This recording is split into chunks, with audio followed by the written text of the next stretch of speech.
Hello అండి, అందరికీ నమస్కారం. Welcome back to our channel. అందరూ ఎలా ఉన్నారండి? అందరూ బాగానే ఉన్నారనుకుంటున్నా. ఇకపోతే ఇవాల్టి మన వీడియో ఏంటంటే, మనకు కొత్త ప్రభుత్వం నుంచి చూసుకున్నట్లయితే ఉచిత గ్యాస్ సిలిండర్ పథకానికి సంబంధించి ఆల్రెడీ మనకు స్టార్ట్ అయిపోయిందనమాట. సో ఫ్రీ సిలిండర్స్ అనేటివి.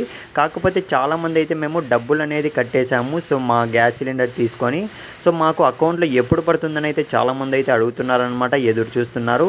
సో ఇప్పటికే మీరు గ్యాస్ తీసుకుని ఉంటే మాత్రం, సో డబ్బులు కట్టింటే ఎంత కట్టారో ఒక్కసారి కింద కామెంట్ అయితే చేయండి.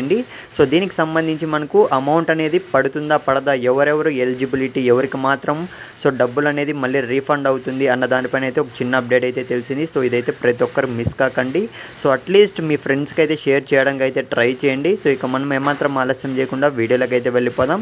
సో ఇవాళ తెలిసిన అప్డేట్ ఏంటంటే, మీరు స్క్రీన్ మీద అయితే చూస్తున్నారు కదా, ఈ అప్డేట్ అనేది సో ఇలా మెసేజ్ అయితే వస్తుందంట. ఎవరైతే గ్యాస్ బుక్ చేసుకుంటారో సో ఆ నెంబర్కే మీరైతే ఒకసారి మీ మెసేజెస్లో మీ మొబైల్కి సో ఏ నెంబర్తో అయితే మీకు గ్యాస్ అనేది బుక్ చేస్తున్నారో సో ఆ నెంబర్కే ఈ విధంగా మెసేజ్ అనేది రావడం జరుగుతుందన్నమాట. సో సబ్సిడీ అమౌంట్ అనేది సో మీరు సిలిండర్ డెలివరీ తీసుకున్న 48 గంటల్లో మీ బ్యాంక్ ఖాతా నందు సో మీకు అమౌంట్ అనేది జమ అవుతుంది కాబడుతుంది అనేది ఈ విధంగా మెసేజ్ వచ్చింటే మాత్రం మీకు ఖచ్చితంగా డబ్బులు అనేది సో పడుతుందన్నమాట. అది కూడా ఈ మెసేజ్ వచ్చిన ప్రతి ఒక్కరికి మాత్రమే ఎలిజిబుల్ అనమాట.